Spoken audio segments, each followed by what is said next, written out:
अस्सलाम वालेकुम नाज़रीन, मैं हूं आपकी मेज़बान अलीशा शहजाद और आप देख रहे हैं क्राइम फाइल।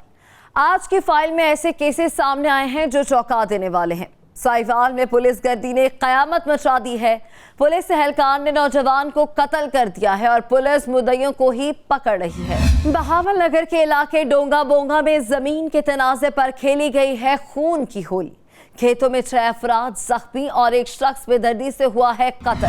फैसलाबाद में ऐसा फ्रॉड सामने आया है जिसने कंपनी मालिकान को चौंका दिया है। जनरल सेल्स मैनेजर ने तकरीबन 30 करोड़ का चूना लगा दिया।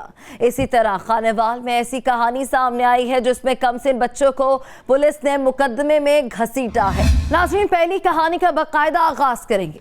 पुलिस हुकाम पुलिस फोर्स में तब्दीलियों की कोशिश करते रहते हैं।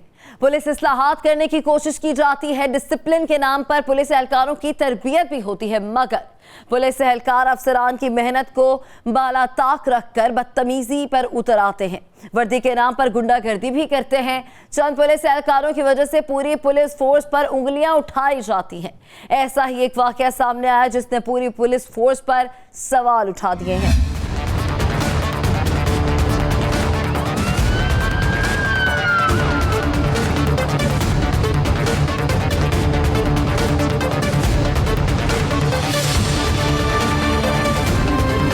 साहिवाल के इलाके में पुलिस गर्दी की अजीबोगरीब दास्तान सामने आई है। पुलिस एहलकार ने मामूली सी तल्ख कलामी पर सरेराह एक नौजवान को गोलियां मारकर कत्ल कर दिया।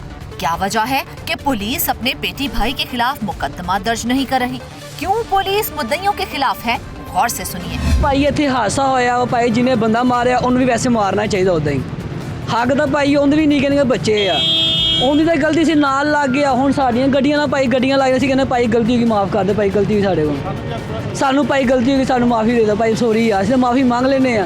वो बेचारे ने कहा भी है चलो भाई गलती होगी माफ़ी मंग ली, उन्होंने मारिया जुल्म किया वा। अज इनू छड्ड दोगे, कल नूं अगला बंदा होर भी कदम चकेगा, इस तो ज़्यादा गलत काम करेगा। इन्दा भाई हल है जिहड़े बंदे ने बंदा मारिया ना उन्हें छड़ना नहीं चाहिए। ये जो एक वाकया साहिवाल में पेश आया जिसमें एक पुलिस कांस्टेबल ने मामूली बात के ऊपर एक शरीफ शहरी को कत्ल कर दिया और वो एक वीडियो वायरल हुई, ये एक बहुत बड़ा हादसा भी है, सानेहा भी है। और अमूमन इस तरह की छोटी सी तलख कलामियों के ऊपर इंसान का कत्ल हो जाना, इसकी तवक्को नहीं की जा सकती। लेकिन मैं ये समझता हूँ कि ये इंसान का एक इनफरादी फ़ेल है जिसमें वो सबसे पहले तो अपने वो जो उनका जो नफ्स है वो उनके कंट्रोल में नहीं होता, फिर वो एक शैतान का गलबा भी उनके ऊपर आ जाता है।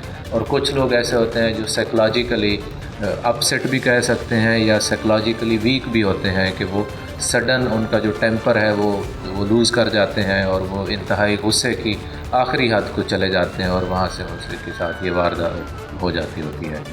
तो इस इंसिडेंट के बाद ना सिर्फ हमने अपने ज़िले की तमाम पुलिस को, मैंने अपनी ज़ाती हैसियत में उनको ब्रीफिंग भी दी, उनको समझाया भी सही कि इस तरह की अगर मामलात हो जाते हैं छोटे मोटे तो उनको आप लोगों ने कंट्रोल में रखना है। ये तो एक इनफरादी फ़ेल था जिसमें एक कांस्टेबल ने जो बावर्दी भी था उसने एक शरीफ शहरी की जान ली। नाज़रीन, हर शख्स सरापा एहतजाज है। वर्षा के मुताबिक पुलिस FIR भी दर्ज नहीं कर रही। पुलिस अपनी बेटी भाई को बचाने की कोशिश कर रही है। सफाक मुलजिम ने पुलिस वर्दी में नौजवान को मामूली सी बात पर कत्ल किया है। हमारे साथ ना बहुत बड़ी ज़्यादती हो रही है। अब आप सबके सामने हैं, पूरे मतलब नेशनल लेवल पे ये बात चलेगी, आप लोगों ने ये सारा वाक़या देखा है कि एक निहत्ता शहरी वो पुलिस जो आवाम की जानो माल की मुहाफ़िज़ होती है, अब अगर वही जान लेने लग जाएंगे तो हम लोग तहफ़्फ़ुज़ के लिए किसके पास जाएंगे। तो इन्होंने गोलियां मार के जो है वो मेरे भाई को शहीद कर दिया। अब होना तो ये चाहिए था कि FIR तो दर्ज हो गई उस दिन एहतजाज के बाद। DPO साहब ने कहा था कि रात 12 बजे तक मुजरिम जो है पकड़ा जाएगा, वो 11 बजे तक पकड़ा गया। इस चीज़ का मैंने वहाँ पे बयान रिकॉर्ड करा के शुक्रिया भी अदा किया। लेकिन सर जहाँ पे जुल्म व ज़्यादती होगी मैं आवाज़ उठाऊँगा। मेरे भाई की जान गई है, एक माँ का लाल उन्होंने छीना है। मेरा भाई, मेरे हाथों की ताकत, मेरे बाजुओं की ताकत ख़त्म हो गई है। कि जो हमारा जवान दोस्त भाई शहीद हुआ और जिसके ऊपर इतना जुल्म हुआ कि उसको निहत्ते को चौक पाक पतन में शरेआम पुलिस वालों ने शहीद किया। और जब हम लोगों ने एहतजाज किया तो उस एहतजाज के नतीजे में ये हुआ कि हमारे ही महल्लेदार, हमारे ही दोस्त अहबाब को पुलिस पकड़ कर अंदर कर रही है और नामालूम अफराद के ऊपर भी पर्चा कर रही है। सिर्फ इसी वजह से कि हमारे भाइयों का हमारे जो मोहल्लेदार हैं इनका कुछ साथ ना दे। पुलिस का काम हिफाजत करना है। पुलिस एहलकार असलहे का नाजायज इस्तेमाल कर रहे हैं। पुलिस एहलकार ने नौजवान को दिन दिहाड़े कत्ल किया है। सर मेरी गुजारिश है कि मेरा बेटा बिला वजह कत्ल किया गया है, तो लिहाजा वज़ीर आज़म साहब, वज़ीर आला साहब और चीफ जस्टिस साहब से मेरी गुजारिश है कि मुझे इंसाफ दिलाया जाए। लिहाजा जो लोग मेरा साथ कर रहे सन ना, उन लोगों को पुलिस हरासा कर रही है, वह मेहरबानी फरमाएं, उनको भी रोकें और हमारी इमदाद करो, बड़ी आपकी मेहरबानी होगी। वर्षा शिकवे कर रहे हैं। वर्षा के मुताबिक बड़े लोगों को छोड़ दिया जाता है और गरीबों को किसी न किसी केस में फंसा दिया जाता है। खुलाना आपने देखा है, ये ज़ईफ़ बाप अब क्या करेगा। और उस हमारे भाई की जो 8 साल बच्ची है, 8 माह की बच्ची है, उसको ये भी नहीं पता कि मेरा बाप कौन सा है। ये उसका भाई क्या कहेगा जिसका अब कोई भाई नहीं रहा। खुदारा अगर हम इनके भाई बने हैं तो हमें इनका भाई बने दे। हम पे इतना जुल्म ना करे कि हम लोग इनसे पीछे हटे। और हम तमाम डिपार्टमेंट्स को, जितने भी इदारे हैं, उनसे रिक्वेस्ट करते हैं कि प्लीज़ इस नाहक FIR को फौरी तौर पर खारिज किया जाए। हर आंख अश्कबार है। गरीब दुहाइयां दे रहे हैं। पुलिस मुद्दइयों पर दबाव डाल रही है। पुलिस क्यों मुद्दइयों और अहले इलाका पर बना रही है मुकदमात? क्यों पुलिस मकतूल की फैमिली की फरियाद नहीं सुन रही?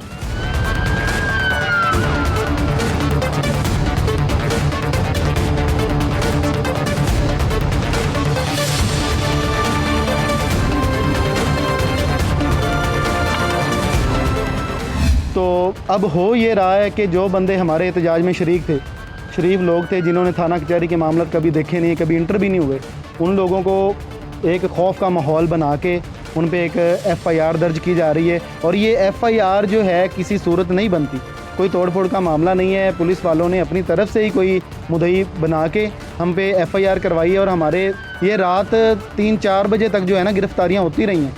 कल शाम से शुरू होगी। मेरी SHO साहब से बात हुई, मैंने बड़ी रिक्वेस्ट की है कि सर जब मामला हल हो गया, पुरअमन एहतजाज था, तो आप से रिक्वेस्ट है कि आप ये कदम ना उठाएं। लेकिन बहरहाल हमारी वहाँ पे कोई सुनवाई नहीं हुई। अब ये जो लोग हैं वो इस जुल्म को देखते हुए हमारे साथ कंधे से कंधा मिला के चले। इन्होंने हमारी आवाज़ बन के चले हैं, आवाज़ फैलाई है। अब इनके साथ जुल्म ज़्यादती हो रही है और हमें अकेला किया जा रहा है। इस FIR का जो मकसद है ना, वो आप सबको भी नज़र आएगा। FIR आप एक बार पढ़ें, आपको ये सारी स्टोरी समझ आ जाएगी, पुलिस की नीयत समझ आ जाएगी। इन्होंने जो FIR लिखी है उसमें इन्होंने क्या किया कि वो जो हमारे बिल्कुल पास बंदे जो फ्रंट फुट पे खड़े थे ना, उन्हीं की वीडियोस लेके उन्हीं को हाईलाइट किया गया है, उनके नाम शामिल किए गए हैं। उसमें तकरीबन 80 जो है ना वो इन्होंने विदाउट नाम डाले हैं। अब ये रात से गिरफ्तारियाँ हो रही हैं। अब उनको उठाया जा रहा है कि एक खौफ का माहौल पैदा किया जाए, डर का माहौल पैदा किया जाए। वो लोग जो हमारे साथ खड़े हैं ना, शरीफ लोग हैं, वो डर जाएं और वो घरों में बैठ जाएं। उनके माँ बाप रोकें कि बेटा इनके साथ ना चलो। नाज़रीन, वर्षा के शिकवे तो बनते हैं, गरीब ही हमेशा पिसता है। गरीब क्या करे? बड़े केसेस में मुल्जिमान छूट जाते हैं, मामूली केसेस में पुलिस गरीब को फंसा देती है। पुरअमन एहतजाज करने वाले अहले मोहल्ला और वर्षा पर पुलिस मुकदमात बना रही है ताकि पेटी भाई को बचाया जा सके। पुलिस एहलकार ने गरीब वालिदैन का जवान बेटा कत्ल किया है। कानून सबके लिए बराबर होना चाहिए। अख्तर नामी बंदा जो है मेरा भांजा है, इसके साथ ज्यादती हुई है, कोई झगड़ा नहीं हुआ। पुलिस वाला नशे में था, उसने फायर मारे ज़रा सी तलक कलामी से, मोटरसाइकिल की ज़रा सी तलक कलामी हुई है, उसकी वजह से फायर मारा। और मेरी अपील है आप सबसे कि इसके तहफ़्फ़ुज़ साफ दिता जाए। आपसे मेहरबानी है, सानू डराया धमकाया जाता पे। सारी रात पुलिस डाला ग्रीन टाउन शरीफ कॉलोनी सारे बंदे अरेस्ट किया, तो मेहरबानी है पर्चा खारिज किया जाए। नाज़रीन, इंसाफ होगा तो ही वर्षा को करार मिलेगा। हर आंख अश्कबार है, हर शख्स पुलिस से मायूस हो चुका है। क्या पुलिस अपने पेटी भाई को सजा दिलवाएगी? SHO क्यों वर्षा की बात नहीं सुन रहा? क्या मकतूल के वर्षा को इंसाफ मिलेगा? क्या पुलिस हुकाम पुलिस एहलकार के जुर्म पर नोटिस लेंगे? क्या पुलिस फोर्स पर उठने वाली उंगलियों पर अपने एहलकारों को बेहतर तरबियत देंगे? क्या पुलिस हुकाम अपनी सफ़ों में मुल्ज़िमान को सजाएं दिलवाएंगे? वाहिद इदारे हैं जिनकी पब्लिक डीलिंग सबसे ज़्यादा है इस पूरे मुल्क के अंदर। हर किस्म के लोगों के साथ हमने डील करना होता है। उसमें से कुछ लोग वायलेंट भी होते हैं, कुछ लोग गुस्से वाले भी होते हैं।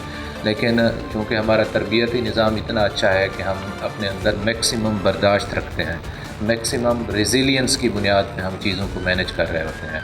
तो अगर मैं खुद अपना ये टेन्योर जो कि साहिवाल में 1 साल और 2 महीने का है, उसको अगर मैं ऑब्ज़र्व करूँ तो ये 14 महीनों के अंदर ये पहला केस था।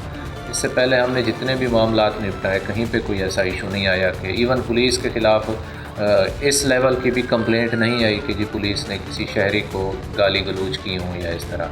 छोटे मोटे दौरान रेड मज़ाहमत आ जाती होती है, उनको हम संभाल लेते होते हैं। तो तरबियती निज़ाम अल्लाह का शुक्र है हमारा बहुत अच्छा है। ट्रेनिंग सेशंस जो हमारे कॉलेज के अंदर होते हैं या स्कूलों के अंदर होते हैं वो भी बहुत अच्छे हैं। साथ साथ पुलिस लाइन के अंदर हमारे तरबियती कोर्सेज़ भी चल रहे होते हैं DSP लीगल की सरबराही में, वो भी हमारा एक कंटिन्यूस प्रोसेस है, हम उसको कर रहे होते हैं। और साइकोलॉजिकल प्रोफाइलिंग भी हमारी हो रही होती है। साहब IG साहब के दौर में तमाम पुलिस वालों के ड्रग टेस्ट भी हुए थे कि अगर वो ड्रग्स इस्तेमाल करते हैं तो उसमें भी कुछ छांटी हो गई थी। तो इंशाअल्लाह हम मुकम्मल तौर पे तैयार हैं और अपनी तमाम नफरी को समझाते भी हैं और आइंदा भी कोशिश करेंगे कि इस तरह का कोई वक़्त ना हो। पुलिस गिरती कब तक चलेगी? कब तक SHO गरीब मुद्दइयों को नजरअंदाज करता रहेगा और पेटी भाई को बचाने की कोशिश जारी रहेगी? गरीब किस किस के दरवाजे पर फरियाद करे? इंसाफ के लिए क्यों वर्षा को दर बदर की ठोकरें खाना पड़ती हैं? कब मुआशरा सुधरेगा? कब इंसानी जान की कदर होगी? नाज़रीन, पुलिस एहलकार को सजा मिलेगी तो ही वर्षा को करार आएगा। यह वक्त है कमर्शियल ब्रेक का, हमारे साथ रहिएगा।